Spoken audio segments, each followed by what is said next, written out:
போர்ச்சுகீசியர்களால் உங்களுக்கு தொந்தரவா? நான் இருக்கிறேன் என்று சொன்னவர் 1544 புனித சவேரியார் அவர்கள். அது மட்டுமல்ல, உணவு நீரின்றி மடிகின்ற தூத்துக்குடி மக்களுக்கு உதவுங்கள் என்று அப்போதைய அரசுகளுக்கு குரலிட்டவர் புனித சவேரியார் அவர்கள். புன்னைக்காயிலே கல் மற்றும் போதைப் பொருட்களுக்கு அடிமையாக கடந்த இந்த மக்களை தன்னுடைய பிரார்த்தனையினாலும் தன்னுடைய உபதேசங்களாலும் மீட்டெடுத்தவர் புனித சவேரியார் அவர்கள். இந்த மண் என்றாலே வீரத்துக்கு சொந்தமான மண், துணிச்சலுக்கு சொந்தமான மண், உத்வேகத்துக்கு சொந்தமான மண். நாங்கள் இங்கு காலடி வைத்த உடனேயே எங்களுக்கு கொஞ்சம் வீரம் வந்துருச்சு, வேகமும் கொஞ்சம் வேகமாக வந்துச்சு. ஆனால் இங்கேயே இருக்கிற உங்களுக்கு மத்தியில் எவ்வளோ வீரம் இருக்கும் என்பதை அறிந்து இந்த அருமையான என்னுடைய கிறிஸ்தவ சொந்தங்கள் மத்தியில் இந்த மாலை நேரத்தை கழிப்பது மட்டுமல்ல, எதற்காக இந்த விழிப்புணர்வு கருத்தரங்கம்? என்ன போட்டிருக்கு? என்ன போட்டிருக்கு?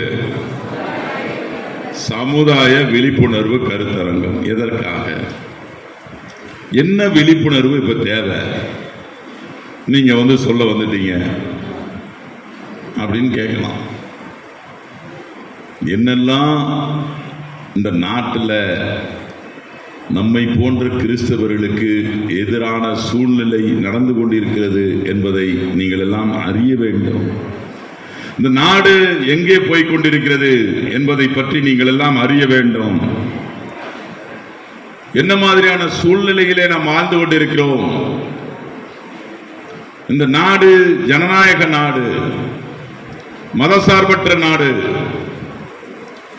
எல்லோருக்கும் எல்லாம் என்கின்ற ஒரு தத்துவத்தை உள்ளடக்கிய நாடு. அப்படிப்பட்ட நாட்டிலே நாம் தேவனாக கும்பிடுகிற இறைமகன் இயேசு கிறிஸ்துவை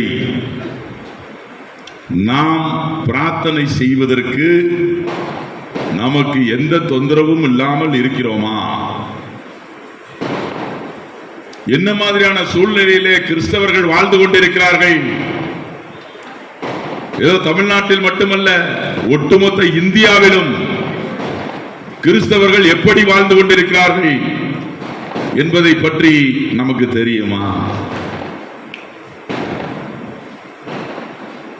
உச்ச நீதிமன்றங்களிலும் உயர் நீதிமன்றங்களிலும் நம் மீது வழக்கு தொடுத்தால் எப்படிப்பட்ட சூழ்நிலையிலே வழக்குகள் திரும்ப பெறப்படுகிறது என்பதை பற்றி உங்களுக்கு தெரியுமா?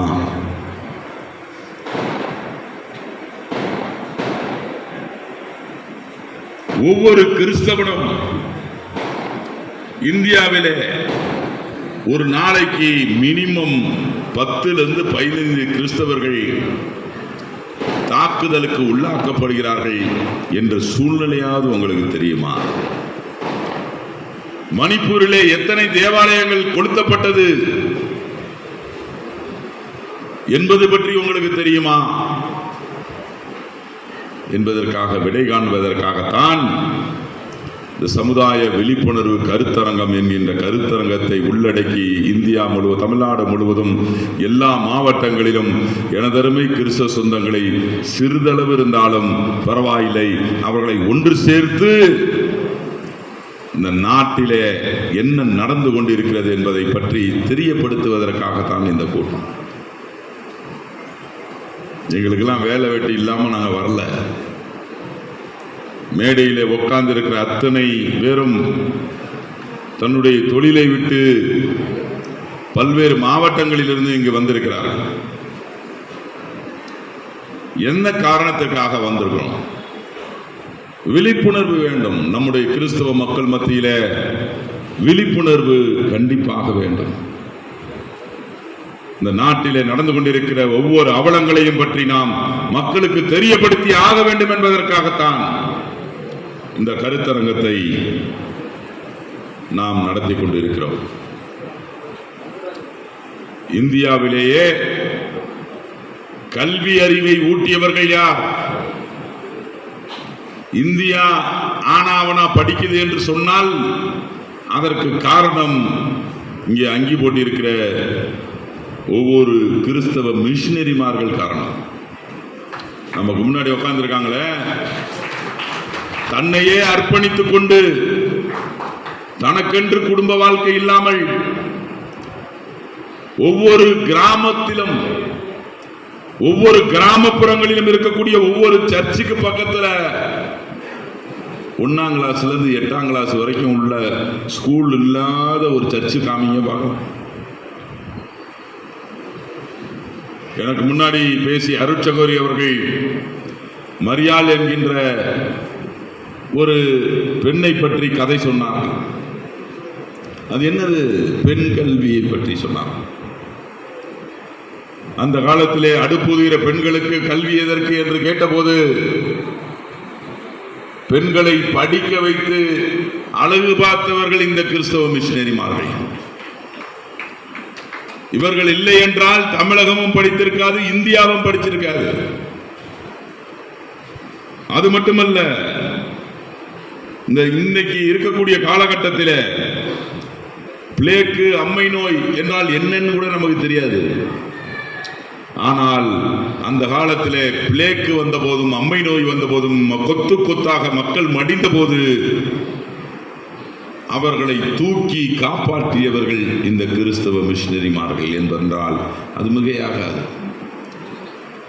அப்படிப்பட்ட கிறிஸ்தவ மிஷினரிமார்கள் இன்றைக்கு தான் வணங்குகிற இறைமகன் இயேசு கிறிஸ்துவினுடைய போதனைகளை உலகெங்கும் எடுத்து செல்ல முடிகிறதா? இந்த ஐயர்மார்கள் எடுத்து செல்ல முடிகிறதா?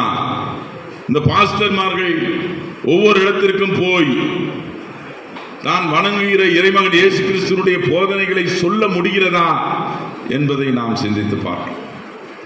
எனக்கு முடியுதா? முடியல. ஏன்?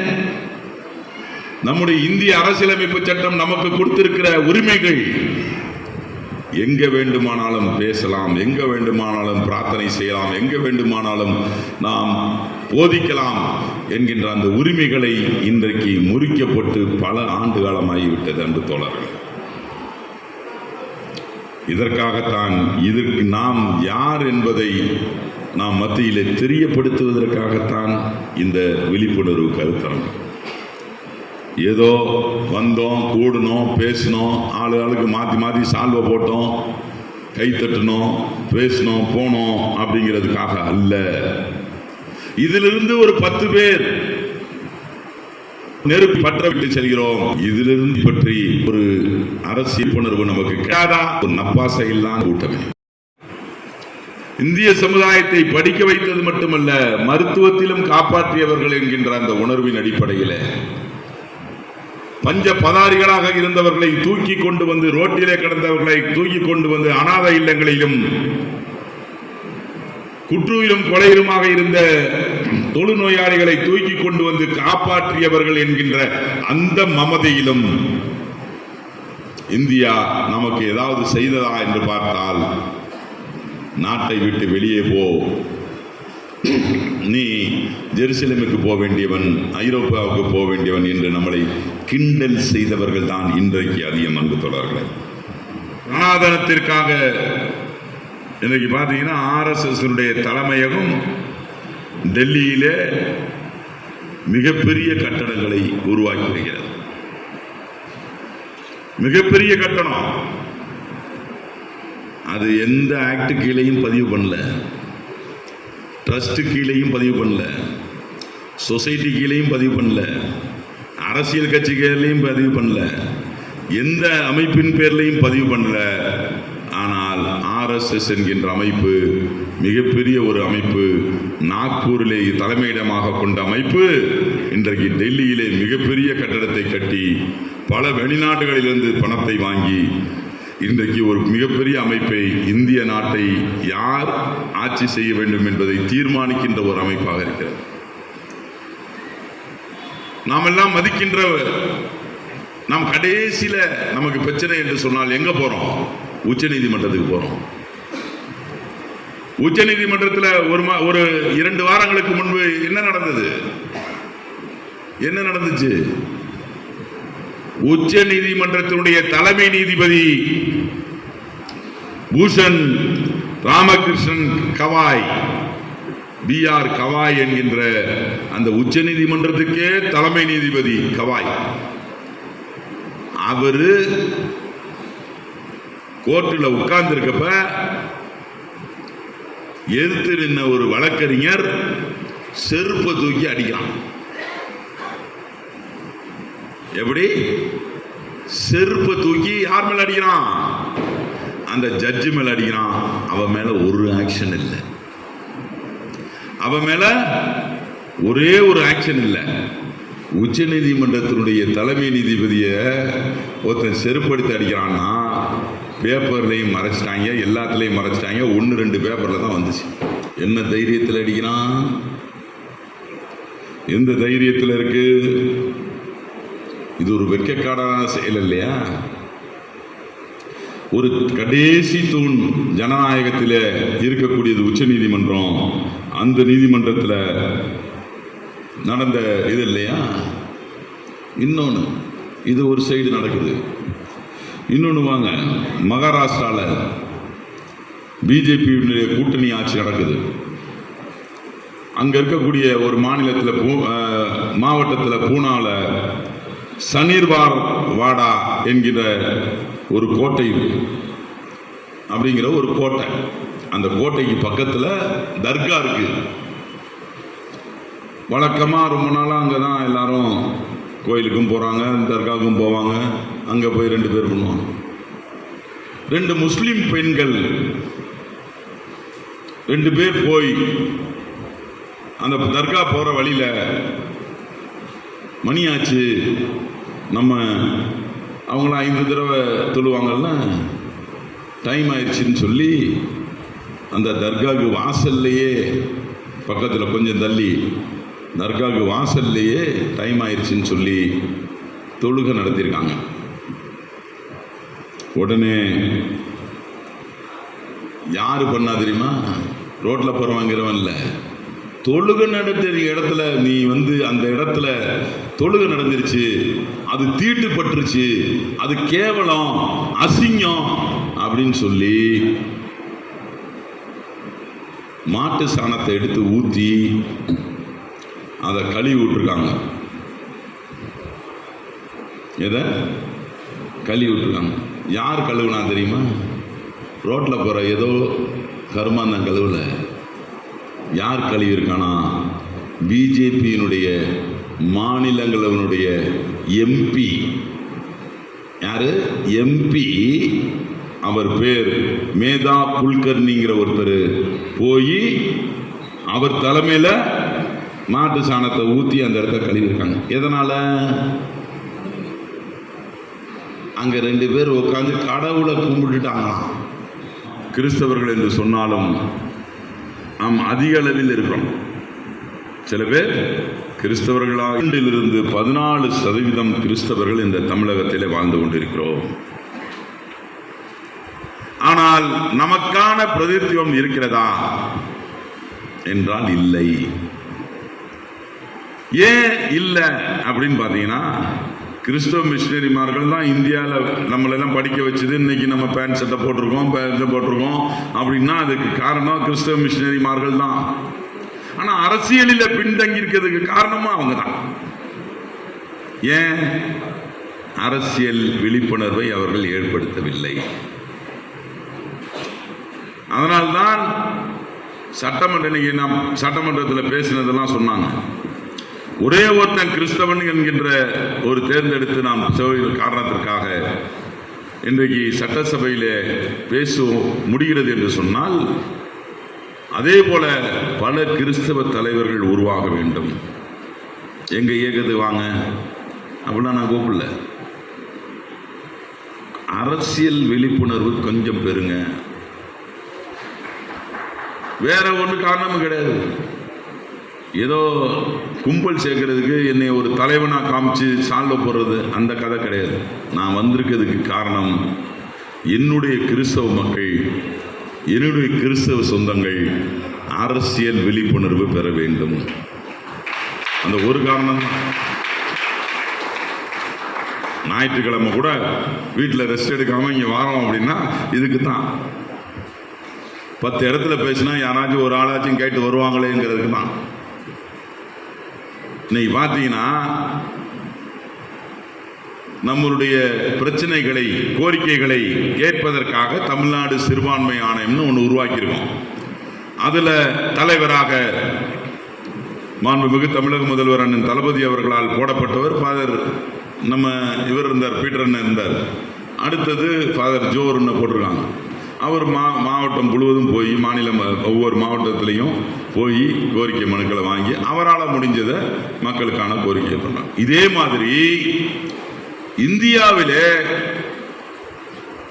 Minority commission, national minority commission ஒன்று இருக்கு.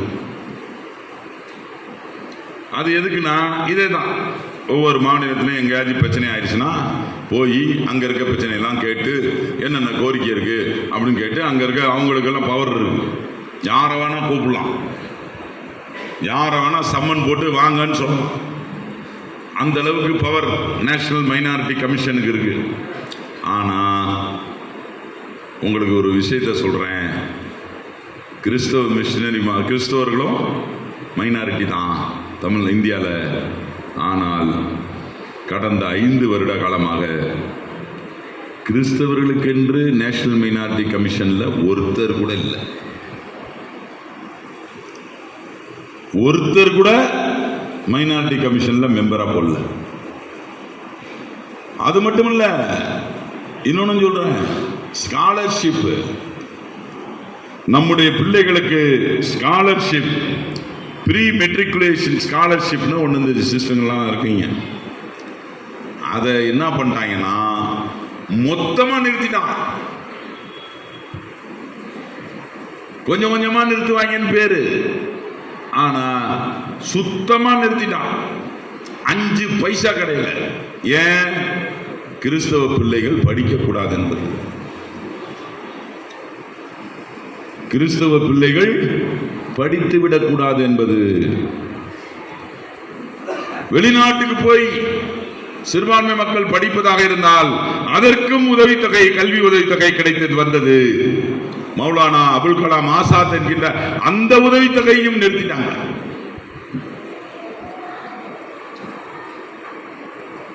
அது மட்டுமல்ல,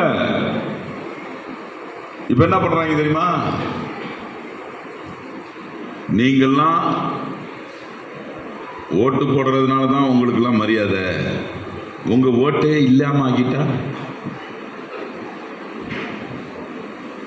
உங்க ஓட்டே இல்லாம ஆகிட்டா என்ன பண்ணா? அந்த வேலையில இப்ப இறங்கியிருக்கான்.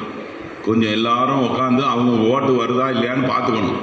இங்க தமிழ்நாட்டில் நம்முடைய முதலமைச்சர் அண்ணன் தளபதி இருக்காரு, அது வரைக்கும் அவன் வேலை காட்ட முடியாது. இருந்தாலும் நீங்க கண்ணு கருத்துமா இருக்கணும்.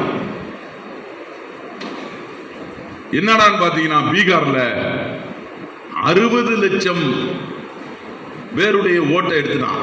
யாரா அவங்க எல்லாம் லிஸ்ட் போட்டு பார்க்கறான். எதுக்கு தெரியுமா எடுத்தான்? அவன் கொடுத்த ஓட்டர் ஐடி இந்தா இருக்கு, அவன் கொடுத்த ரேஷன் கார்டு இந்தா இருக்கு, அவன் கொடுத்த அது பேர் என்ன, ஆதார் கார்டு அதுவும் இருக்கு. டேய், என்னென்னலாம் நீ கொடுத்த பேங்க் கார்டு இந்தா இருக்கு, விசிட்டிங் கார்டு மொத்தம் இல்லை, மற்ற எல்லா கார்டும் என்கிட்ட இருக்கு. ஆனா ஓட்டர் இல்லைன்றியானா எதுக்குறான்னா, அவன் என்ன கேட்குறான்?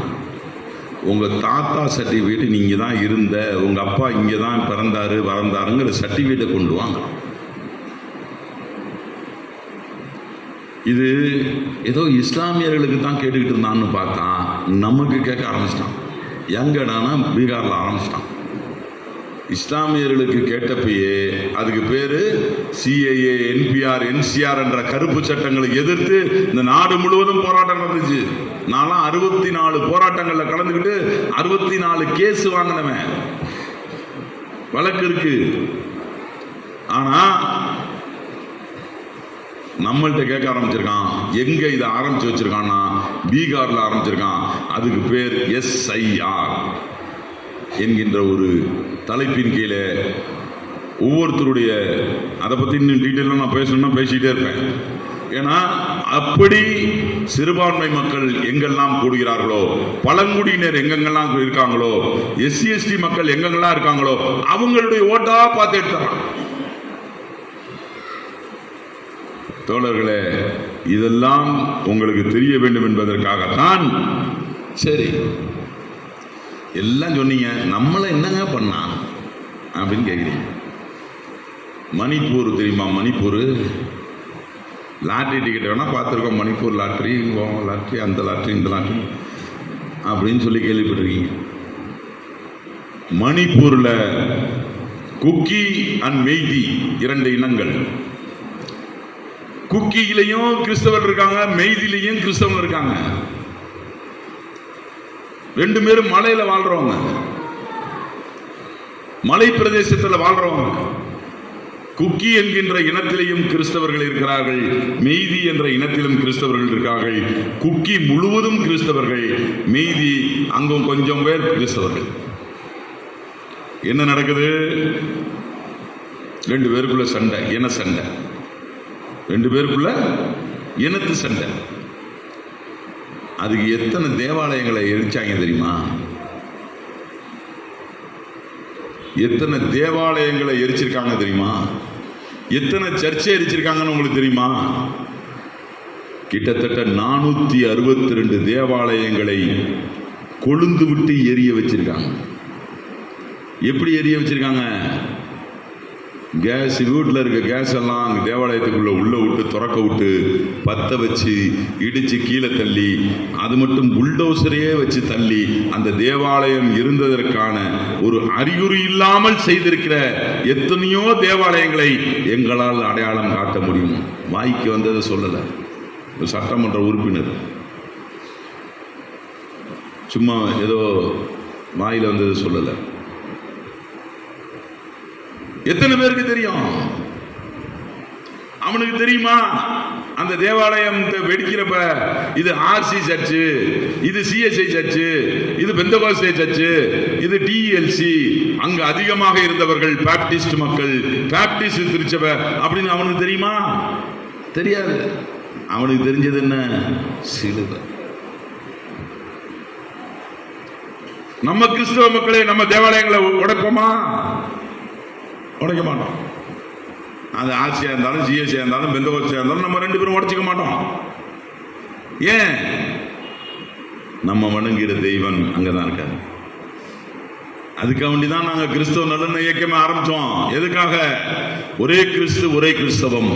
ஆர்சிக்கு ஒரு கிறிஸ்து, சிஎஸ்ஐக்கு ஒரு கிறிஸ்து, பெந்தகோஸ்தேக்கு ஒரு கிறிஸ்துவா? இல்ல, எல்லாத்துக்கும் ஒரு கிறிஸ்து. அவங்க வேற பைபிள், இவங்க வேற பைபிள், இவங்க வேற பைபிளா? எல்லாருக்கும் ஒரே பைபிள். அவங்க வேற மாடல்ல பிரார்த்தனை செய்யறாங்க, நீங்க ஒரு மாடல்ல பண்றீங்க. நான் அடிக்கடி சொல்லுவேன், முட்டி போட்டு ஜெபம் செய்வீங்க, நின்றுக்கிட்டு கூட ஜெபம் செய்வீங்க, படுத்துக்கிட்டு கூட ஜெபம் செய்வீங்க. ஆனா யாரு நமக்கு? நமக்கெல்லாம் தலைவர் இறைமகன் இயேசு கிறிஸ்து. வேதாகமம் இறைமகன் இயேசு கிறிஸ்து கொடுத்த இந்த போதனைகள் தான். அதன்படி வாழ்வதுதான் நம்முடைய லட்சியம். அதை பரப்புவதுதான் நம்முடைய பணி.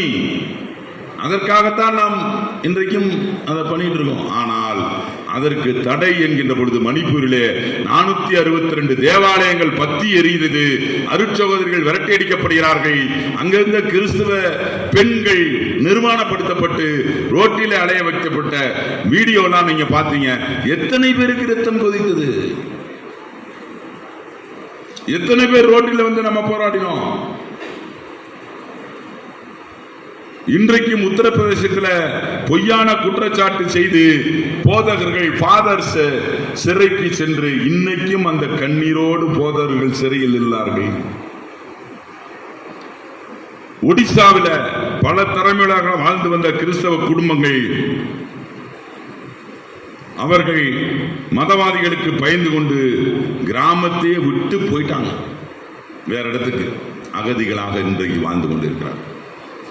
சத்தீஸ்கர்ல ஒரு 10-15 நாட்களுக்கு முன்பு சென்ட் ஜோசப் என்கின்ற அந்த சர்ச்சில் 2 ஃபாதர்ஸை உள்ள போந்து 20 பேர் சேர்ந்து அடிக்கிறான். அடிச்சுட்டு இங்க இருப்பியா முகமூடி போட்டுட்டு அங்க இருக்கக்கூடிய உண்டியலை தூக்கிட்டு போயிட்டான். சரி திருட்டு போய போல அப்படின்னு பார்த்தா திருட்டு போய இல்ல, மதவாதிகள் உள்ளே போந்து. இன்னைக்கும் அவர் ஆஸ்பத்திரியில் இருக்காருங்க.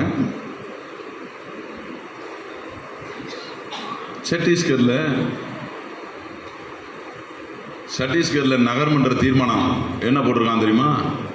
சத்தீஸ்கர்னா இருக்கு, எங்க இருக்கு? அமெரிக்காவில் ஏதோ ஒரு கிராமத்தில் இருக்கு, கரெக்டா? இல்ல ஆப்பிரிக்கா பக்கத்தில் ஒரு சின்ன நாடு, அதான் சத்தீஸ்கர். இந்தியாவில் இருக்கு, நம்ம ஊர் இந்தியாவில் இருக்கு. அந்த இந்தியாவில் சத்தீஸ்கர்ல நகர்மன்ற தீர்மானம் என்ன போட்டிருக்கான்னு நான் சொல்றேன். கிறிஸ்தவர்கள் இறந்தால் புதைக்க இடம் கொடுக்க கூடாது. யார் போட்டிருக்கான்? நகர்மன்றத்தில் தீர்மானம் போட்டிருக்கான். இன்னொன்னு சொல்றேன், தேவாலயங்களை இடிக்க நகர்மன்ற தீர்மானம் ஒப்புதல் அளிக்கிறது. ஜப வீடுகளை மூட நடவடிக்கை எடுக்க வேண்டும் என்று இந்த தீர்மானம் கேட்டுக்கொள்கிறது. யார் போட்டிருக்கா? இது எத்தனை பேருக்கு தெரியும்? அதுக்கு தான் இந்த சமுதாய விழிப்புணர்வு கருத்தணும். ஐயா, ஆப்பிரிக்காவில் இருக்க ஒரு நாட்டில் பண்ணா நமக்கு பிரச்சனை கிடையாது. இந்தியா மதசார்பற்ற நாடு. இந்தியாவில் இருக்கக்கூடிய சட்டங்கள் எல்லாம் பொதுவான சட்டங்கள். அரசியலமைப்பு சிறுபான்மையினருக்கு பாதுகாப்பு கொடுக்கிறது. அது மட்டுமல்ல, இந்தியா ஜனநாயக நாடு, பெரிய ஜனநாயகம், உலகத்திலேயே வேற ஜனநாயக நாடு இல்ல அப்படின்னு சொல்லிக்கிட்டு இருக்க இந்தியாவில் என்ன கொண்டு இருக்கிறது? புதைக்கிறதுக்கு இடம் கொடுக்க கூடாதுன்னு சொல்றாங்க. தயவு அன்புகளே, எப்படிப்பட்ட நாட்டிலே வாழ்ந்து கொண்டிருக்கும் என்பதை தெரிந்து சமுதாயத்தில் ஏற 12 மாநிலங்களிலே பாரதிய ஜனதா கட்சி ஆட்சி ஆளுகிற மாநிலங்களிலே மதமாற்ற தடை சட்டம் என்கின்ற ஒரு சட்டத்தை போட்டு இந்த கிறிஸ்தவ மிஷனரிமார்களையும் போதகர்களையும் ஐயர்களையும் அதை சார்ந்தவர்களையும் எத்தனை பேரை சிறைச்சாலைக்கு உள்ளே இருக்கிறார்கள் என்பது உங்களுக்கு தெரியுமா? எப்படிப்பட்ட கடுமையான சட்டம் தெரியுமா? கடுமையான சட்டம் என்று சொன்னால் தீவிரவாத ஒழிப்பு சட்டம். நம்ம ஒரு போதகர் ஒரு கிறிஸ்தவரை ஒருத்தர் மாத்திட்டாரு அப்படின்னா அது தீவிரவாதத்திற்கு ஈக்குவலா, நாட்டிற்கு இறையாண்மைக்கு எதிராக இருக்கிறீர்கள் என்று சொல்லி அவர்களை கைது செய்து சிறையிலே அடைக்கிறது மட்டுமல்ல, அவர்கள் எங்கே இருக்கிறார்கள், எந்த சிறைச்சாலையில் இருக்கிறார்கள், எப்போது ஜாமீன் போடுவது, எங்கே போடுவது என்ற விவரம் கூட தெரியாமல் ஒருவரிடம் வைத்துக் கொள்ளலாம் என்கின்ற அந்த சட்டத்தின் கீழே கைது செய்து கொண்டிருக்கிறார். பார்த்திருப்பீங்க, ஒரு 2-3 மாதத்திற்கு முன்பு கேரளாவை சேர்ந்த 2 அருட்சகோதரிகள் என்ன பண்ணாங்க, என்ன செய்தாங்க தெரியுமா? ஒரு பொண்ணுக்கு வீட்டில் வேலை இல்லை, சாப்பாடுக்கு வழி இல்லை, வாமா உன்னைய நான் நர்ஸுக்கு படிக்க வைக்கிறேன், அப்படியே எங்களோட வந்து வேலைக்கு செய்யுன்னு சொன்னோன்னு அவங்க பெற்றோர்கள் அனுமதியோடு அவங்க அப்பாவும் வண்டியில் வந்து அந்த ட்ரெயினில் வந்துகிட்டு இருக்காங்க. அந்த ட்ரெயின்ல அந்த பொண்ணு 2 சிஸ்டரு அவங்க அப்பா வண்டியில வராங்க. பக்கத்தில் பூப்பையில பஜ்ரங்கல் தன் என்கின்ற RSS அமைப்பை சார்ந்தவர்கள் அங்கு இருந்த இந்த பொண்ணு எதுக்கு அழுதுகிட்டு வருதுன்னா அந்த அம்மா அவங்க அம்மாவை விட்டுட்டு வந்திருக்கோன்னு ஒரு பொண்ணு அழுகுது. அந்த பொண்ணுகிட்ட போய் எதுக்கு அழுகிறேன்னு கேட்டோன்னே அந்த பொண்ணு சொல்லியிருக்கு, எங்கள் அம்மாவை விட்டுட்டு வரேன், இந்த கிறிஸ்தவங்கெல்லாம் கூப்பிட்டு போய் என்னை படிக்க வைக்கணும்னு சொல்லி கூப்பிட்டு போகிறாங்க, இருந்தாலும் எங்கள் அம்மாவை விட்டுட்டு வந்து அழுகிறேன் அப்படின்னு சொல்லி அழுதுருக்கு. கிறிஸ்தவங்க கூப்பிட்டு போயிட்டாங்களா, விட்றா உன்னை விடக்கூடாதுன்னு சொல்லி பக்கத்தில் இருக்க ஸ்டேஷனில் இறக்கி அவங்களெல்லாம் போட்டு அடித்து சிஸ்டங்களை எல்லாம் மிரட்டி ஒரு பெரிய இஷ்யூ ஆக்கி எப்படி கைது பண்ணாங்க? என்ன சட்டம் போட்டு கைது பண்ணாங்க? தீவிரவாத தடுப்பு சட்டத்தில் 2 சிஸ்டர்களை கைது பண்ணி போட்டாங்க. அப்ப அந்த சிஸ்டருங்களை போலீஸ் ஸ்டேஷன்ல எல்லாம் குண்டக்க மண்டக்க திட்டுறான். அந்த 2 ஒரு பொண்ணையும் அந்த கூட வந்த அவங்க அப்பாவையும் அடி அடின்னு அடிக்கிறாங்க. இந்த சிஸ்டருங்க போய் தடுத்து என்ன சொன்னாங்க தெரியுமா? எங்களை வேண்டுமானால் அடிங்க, அந்த ஏழைகளை அடிக்காதீங்கன்னு தடுத்தாங்க. கை தட்டுறது சொல்லப்பா, கதை சொல்லல, நடந்த விஷயம். என்ன நடக்குதுடா நம்ம நாட்டில் அப்படிங்கிறது சொல்றதுக்காண்டி சொல்றது. அந்த சிஸ்டருங்களை இன்னைக்கு ஊரே எந்திரிச்சு ஆர்ப்பாட்டம் போராட்டம்னு சொன்னதுக்கு பிறகு மாண்புமிகு தமிழ்நாட்டு முதலமைச்சர் அவர்களிடம் இந்த மாதிரி கைது செய்யப்பட்டு விட்டார்கள் என்று சொன்ன உடனே கண்டன அறிக்கை விட்டார். போய் சொன்னேன், ஆனால் நீங்கள் தான் கொஞ்சம் ப்ரெஷர் கொடுத்தா தான் இதை ரிலீஸ் பண்ணுவாங்க. நான் தமிழ்நாட்டினுடைய முதலமைச்சரே இதை எதிர்த்து கண்டனம் தெரிவிச்சிருக்காருன்னு சொன்ன உடனே யார் டீட்டெயிலாம் கொடு அப்படின்னு சொல்லி டீட்டெயில் கொடுத்து உடனே இல்லை கண்டனம். அதுக்கப்புறம் ராகுல் காந்தி கண்டனம். எதற்காக இதை சொல்லுகிறேன் என்று சொன்னால், அன்பு தோழர்களே, கொஞ்சம் சிந்திச்சு பாருங்க, எப்படிப்பட்ட நாட்டில் நம்ம வாழ்ந்துட்டு இருக்கோம். மதமாற்ற தடை சட்டம் முன்னாடிலாம் எப்படி தெரியுங்களா? இப்போ ஒரு ஃபாதர் இருக்கார், ஐயர் இருக்கார். ஐயர் வந்து பக்கத்தில் இருக்கிறவரை மதம் மாத்திட்டாரு. அப்படியே வச்சுக்கங்க, அவருக்கு ஒரு ஞானஸ்தானம் தண்ணியை ஊற்றி விட்டாரு, ஞானஸ்தானம் ஆயிடுச்சு. இது அவர் வந்து என்னைய ஒருத்தன் மதம் மாத்திட்டான், என்ன நான் சும்மா அவனை குடிச்சு தண்ணி ஊற்றி மதம் மாத்திட்டாரு அப்படின்னு போய் அவர் கம்ப்ளைண்ட் பண்ணா பரவாயில்ல. இதை வேடிக்கை பார்த்துக்கிட்டு யாராவது ஒரு ஆள் இருக்காங்கன்னு வச்சுக்கோங்களேன், அந்த வேடிக்கை பார்த்தவர் போய் கம்ப்ளைண்ட் பண்ணா போதும், இவங்க 2 பேரையும் இவர் யார் மதம் மாற்றணும்னா அவரை அரெஸ்ட் பண்ணி தீவிரவாத தடுப்பு சட்டத்தின் கீழே போடணும், ஆயுள் தண்டனை வழங்கலாம் என்று ஒரு சட்டத்தை போட்டிருக்காங்க. யார் போட்டிருக்கா? அப்ப இந்திய அரசியலமைப்பு சட்டம் நீங்க போதிக்கலாம், நீங்க பிரேயர் பண்ணலாம், என்ன வேணா பண்ணிக்கலாம்னு சொல்லியிருக்க. அது செல்லுமா? இது செல்லுமா? புரியுதா உங்களுக்கு?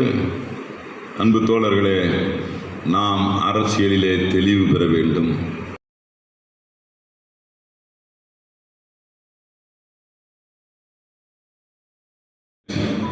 நம்மெல்லாம் ஒட்டு பேரையும் மாற்றி இருந்தோம்னு வச்சுக்கோங்க, இன்னைக்கு மோடியே அலையலுயான்னு ஆரம்பிச்சிருப்பார்.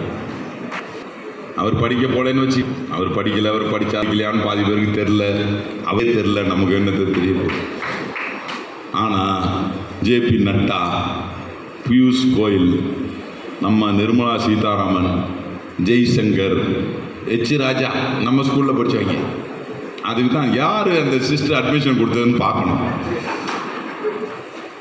அந்த அண்ணாமலை இவங்கெல்லாம் எங்கே படித்தவங்க? நம்மளுடைய கிறிஸ்தவ மிஷனரியில் படித்தவங்க. நீங்கள் ஒழுங்கு அவங்கள அல்லேலூயான்னு சொல்ல வைக்கல.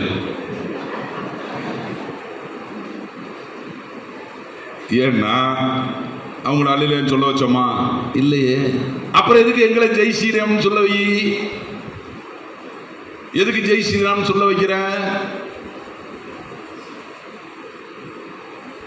நாங்க எங்க ஸ்கூல்ல நீ படிச்சிருந்தாலும் உன்னுடைய மதத்தை எப்படி பண்பிற்றியோ அதை நாங்க என்றைக்குமே தடங்கல் செய்தது கிடையாது.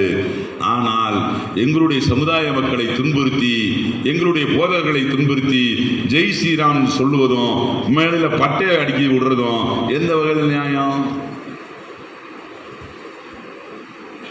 ஏன் இதையெல்லாம் சொல்லுகிறேன் என்று சொன்னால், நாம் என்ன மாதிரியான சூழ்நிலையிலே வாழ்ந்து கொண்டிருக்கிறோம் என்பதை உங்களுக்கு தெரியப்படுத்துவதற்காகத்தான். எனவே அன்பு தோழர்களே, நேரம் அதிகமாகிக் கொண்டிருக்கிறது, எலெக்ஷன் வந்துருச்சு. ஓட்டு போடுங்கன்னு சொல்றதுக்கு நான் வரல, விழிப்புணர்வு பெறுங்கள் என்று சொல்ல வருகிறேன். எப்படிப்பட்ட எல்லாம் சேர்ந்து வர்றாங்க, எப்படிலாம் சேர்ந்து வராங்க, முதுகுல எல்லாம் சேர்ந்து வராங்க. நல்லா இருந்தவனையும் கெடுத்துக்கிட்டு அவனையும் சேர்த்துக்கிட்டு வராங்க. நல்லா தான் இருந்தார் சிலுவம்பாளையம். ஏன் இப்படி சேர்ந்து அவரோட சேர்ந்து இவரோட சேர்ந்து நம்மெல்லாம் வேண்டாம், கிறிஸ்தவ மக்களுடைய ஓட்டு எங்களுக்கு தேவையில்லைன்னு சொல்லிட்டு வராங்க. அதுக்கு தான் இன்னொருத்தனை உருவாக்கியிருக்காங்க. இவங்க எல்லாம் அங்கே போடுவாங்க, நம்ம இப்படி பிரித்து நம்ம உள்ள மேலே ஏறி உக்காந்துக்கலாம். எங்கள் மக்கள் சாதாரண மக்கள் அல்ல, எங்களுடைய தெய்வம் சாதாரண தெய்வம் அல்ல. முட்டி போட்டு பிரார்த்தனை செய்தால் எதையும் சாதிக்கின்ற வல்லமை எங்களுக்கு உண்டு. அமைதியான இந்த தமிழகத்தினுடைய பூங்காவில கிறிஸ்தவர்கள், இந்துக்கள், இஸ்லாமியர்கள் என்னைக்காச்சும் நம்ம பிரிவு பார்த்துருக்கோமா? எங்களுடைய இந்து மக்கள் என்னைக்காச்சும் நம்மளை பார்த்து பிரிவுபடுத்திருக்காங்களா? தள்ளி உட்காருனாச்சு சொல்லியிருக்காங்களா? இல்லை நம்ம கிறிஸ்துமஸ்னா கேக்கா எவ்வளோ அன்பாக கொடுக்குறோம். தீபாவளி முடிஞ்சிச்சு, எத்தனை வீட்டில் பலகாரம் வைக்க முடியல, அவ்வளோ திங்க வைக்கிறதா போகுது. ஒரு சுத்து வர குண்டாயிருச்சு. அவ்வளவு பலகாரம் கொடுத்து நமக்கு மகிழ்கிறார்களே. எத்தனை பாய்ங்க பிரியாணி தரலைன்னா நம்ம கோச்சிக்கிறோம். ஏன்னா பிரியாணி போட்ட 2 பீஸை எக்ஸ்ட்ரா போட்டு அனுப்பியிருக்கலாமேன்னு நம்ம எத்தனை வாட்டி கேட்குறோம். ஆனால் அப்படிப்பட்ட மக்கள்லாம் இருக்கிற அன்பும் பாசத்தோடும் உறவோடும் தமிழன் என்கின்ற அந்த தமிழ் உணர்வோடு நாம் எல்லாம் ஒன்று சேர்ந்திருக்கிறோமே, இதிலே தமிழகம் ஒரு விதிவிலக்காக இருக்கிறது. இதில் பல பேர் கூத காஞ்சி மேலே வராங்க. சொன்னாங்க கல்லறை தோட்டம் பற்றி. மாண்புமிகு தமிழ்நாட்டினுடைய முதலமைச்சர் அவர்கள் பேசிக்கொண்டிருந்த பொழுது, என்ன உங்களுக்கு தேவை, அதைத்தானே சொல்லிட்டு இருக்கேன், கல்லறை தோட்டம் வேணும் அப்படின்னு சொன்னோன்னே, இப்போ 5 மாவட்டங்களில் 2 ஏக்கர் 2 ஏக்கர் என்கின்ற வகையில் கல்லறை தோட்டம் ரெடியாகிவிட்டது. அதை மாண்புமிகு தமிழ்நாட்டினுடைய முதலமைச்சர் கையால் நாங்கள் கொடுக்க போகிறோம். என்ஓசி கேட்டாங்க. என்ஓசி கேட்டதில் இப்போ பலரும் அப்ளை பண்ண தெரில. உண்மையிலேயே பல பேருக்கு எதிர்ப்பு தெரிவித்து ரொம்ப பேர் இருக்காங்க. நாங்கள் எல்லாம் இல்லைன்னு சொல்லலை. எங்கெங்கெல்லாம் பிரச்சனை இல்லாமல் இருக்கோ முதல்ல கொடு, அதையும் ஏன் நிறுத்தி வச்சிருக்கீங்கன்னு சொல்லி கிட்டத்தட்ட 20-30 பாஸ்டர்களுக்கு என்ஓசி கொடுப்பதற்கான ஏற்பாடுகளையும் இந்த காலகட்டத்தில் செய்கிறோம். அது இல்லாமல் ரெவரண்ட் நம்மளுடைய சிறுபான்மை என்னுடைய ஆணையத்தினுடைய உறுப்பினர் ஹாமில்டனும், சிறுபான்மை ஆணைய உறுப்பினர் ரெவரண்ட் பாஸ்டர் சுர்ணராஜ் அவர்களும் கூட்டம் போட்டு எங்கெங்கெல்லாம் உங்களுக்கு என்ஓசி தேவையோ அவங்கெல்லாம் நீங்கள் என்கிட்ட அப்ளை பண்ணுங்கன்னு சொன்னாங்க. அந்த அப்ளை பண்ண ஒவ்வொரு புக்கு இருக்குது. அதை எடுத்து எல்லா மாவட்ட ஆட்சியரிடமும் ஒவ்வொரு கூட்டத்திற்கு செல்கிறேன். நான் ஆக்சுவலாக பார்த்தீங்கன்னா நாளைக்கு தூத்துக்குடியில் கூட்டம் நடப்பதாக இருந்தது. அதில் இன்னொரு திருவிழா இருப்பதன் காரணமாக அதை இன்னொரு நாள் தள்ளி போட முடியுமா என்று மாவட்ட ஆட்சியர் கேட்டுக்கொண்டதற்கு இணங்க நாங்கள் இன்னொரு நாள் நாங்கள் தனியாக வாரோம். வருகிற பொழுது இந்த பகுதியினுடைய மக்கள் மத்தியில் என்னென்னலாம் குறைகள் இருக்கிறதோ அந்த குறைகளை சொல்லுங்கள். ஏற்கனவே ஃபாதர் ஜோருன் அவர்கள் வந்துட்டு போயிட்டாரு. வந்துட்டு போய் அவருடைய கோரிக்கைகளை இங்கே நல்லா பண்ணிட்டு இருக்காரு. அந்த கோரிக்கைகளை என்னென்னலாம் பிரச்சனைகள் இருக்கிறதோ அதெல்லாம் எதெல்லாம் சரி செய்யவில்லையோ அதையும் சேர்த்து அதை முடிச்சு தருவதற்கான பணியை முடக்கி விட்டிருக்கிறார் நம்மளுடைய மாண்புமிகு தமிழகத்தினுடைய முதல்வர் அவர்கள். இன்னைக்கு கல்லறை தோட்டம் எல்லா மாவட்டங்களிலும் குறிப்பாக தாலுகாக்களிலும் வேண்டும் என்கின்ற அந்த கோரிக்கை. ஏனென்றால் 2001 2025 வரை இதுவரை எங்கேயும் கல்லறை தோட்டங்கள் அரசால் ஒதுக்கவில்லை என்கின்ற அந்த அரசாங்கத்தினுடைய தகவல் அறியும் உரிமை சட்டத்தின்படி அந்த பேப்பரை எடுத்துட்டு போய் நம்முடைய முதலமைச்சர் அவர்கிட்ட காமிச்சேன், ஒருத்தன் கூட கொடுக்கலன்னு. அதனால தான் இவ்வளவு பேருக்கு கல்லறை தேவைப்படுகிறது. எனவே இந்த விருதுநகர் மாவட்டம்னா உங்களுக்கு 2 ஏக்கர் ரெடி ஆயிடுச்சு, 2 ஏக்கர் ரெடி ஆயிடுச்சு. அதையும் கொண்டு போய் அந்த இடத்தையும் போய் நான் விருதுநகர் மாவட்டத்தில் ஆய்வுக்கு போனப்ப அந்த இடத்தையும் பார்த்துட்டு வந்துட்டேன். எனவே எதெல்லாம் எங்களால் முடியுமோ சட்டமன்றத்திலும், ஏன் நம்ம ஆட்கள் சட்டமன்றத்தில் அதிகமாக வரணும் என்ற ஆசை எனக்கு உண்டு என்று சொன்னால், சட்டமன்றம் என்பது, நாடாளுமன்றம் என்பது, பாராளுமன்றம் என்பது, இந்த மன்றங்களில்தான் சட்டங்கள் இயற்றப்படுகிறது. சட்டங்கள் இயற்றுகிற அவைகள் இந்த 3 அவைகள். எனவே இந்த அவைகளிலே நமக்கான கிறிஸ்துவத்திற்கான பிரதிநிதித்துவம் கண்டிப்பாக இருக்க வேண்டும். அதற்காகத்தான் போராட்டமே. எல்லாம் நாங்கள் உங்களுக்கு விழிப்புணர்வு சொல்றோம். எனவே அங்க அதிகமான எங்கெங்கெல்லாம் கிறிஸ்தவர்களை இருக்க விடக்கூடாது, எங்கெங்கெல்லாம் இஸ்லாமியர்கள் இருக்க விடக்கூடாதுன்னு அவன் முடிவு பண்றான். ஆனா நம்ம என்ன முடிவு பண்ணோம், எங்கெங்க நம்ம கிறிஸ்தவர்கள் அதிகமாக இருக்கிறதுல நம்முடைய ஆட்கள் அங்க போய் உட்காரணுங்கிறத நம்ம முடிவு பண்ணோம். மறந்துடாங்க. இல்ல, நமக்கு அந்த அரசியல் தெளிவே இல்லை. இவ்வளவு கதை சொன்னேன், இன்னும் இருக்கு, ஏகப்பட்ட இருக்கு. டைம் ஆச்சு, எல்லாம் கை காமிக்கிறாங்க அவனை எப்போ அப்படின்னு. அதனால எல்லாத்தையும் நான் முடித்துக்கிற காரணம் என்னன்னா, இன்னும் ஏகப்பட்ட பிரச்சனைகள் தமிழகத்தில் எந்த சூழ்நிலையிலும் நமக்கு இல்லை, ஆனால் இந்தியாவின் அளவில் இருக்கிறது. எனவே அன்பு தோழர்களே, ஒன்று சேரணும். நான் திரும்பவும் சொல்றேன், கிறிஸ்தவ நல்லெண்ணெய் இயக்கம் எதற்காக ஆரம்பிக்கப்பட்டது என்று சொன்னால், கிறிஸ்தவ நல்லெண்ணெய் இயக்கம் என்றால் அனைத்து பிரிவு திருச்சபை மக்களையும் ஒன்றிணைப்பது.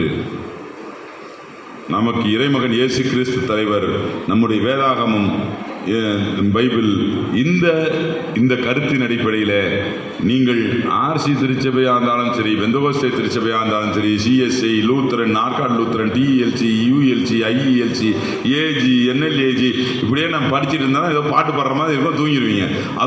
அந்த அளவுக்கு அவ்வளவு திருச்சபைகள் இருக்கின்றன. இத்தனை திருச்சபைகளையும் ஒன்றிணைத்து ஒன்றே குறையின் கீழே கிறிஸ்தவர்களாக ஒன்றிணைத்து இந்த கிறிஸ்துவ நல்லெண்ணெய் இயக்கம் உருவாகி. அதனாலதான் கிறிஸ்தவ நல்லெண்ணெய் இயக்கம் என்று சொன்னாலே என்ன தெரியணும், ஒரே கிறிஸ்து ஒரே கிறிஸ்தவம் அப்படிங்கிற ஒரு தத்துவத்தை கொண்டு வைத்திருக்கிறது. அனைத்து பிரிவு திருச்சபைகளையும் மக்களையும் ஒன்றிணைத்து நமக்கான விழிப்புணர்வு. நாங்கள் இந்த இயக்கத்தினால எம்எல்ஏ ஆகணும், எம்பி ஆகணும், மினிஸ்டர் ஆகணும், அந்த எண்ணம் அல்ல. இந்த இயக்கத்தினால் ஒரு 10 கிறிஸ்தவர்களாவது அரசியல் தெளிவு பெற்றார்கள் என்றால் அதுதான் எங்களுக்கு வெற்றி என்று சொல்லி வாய்ப்புக்கு நன்றி கூறி மிக சிறப்பாக இந்த சமுதாய விழிப்புணர்வு கருத்தரங்கத்தில் தென்மண்டலத்தினுடைய செயலாளர்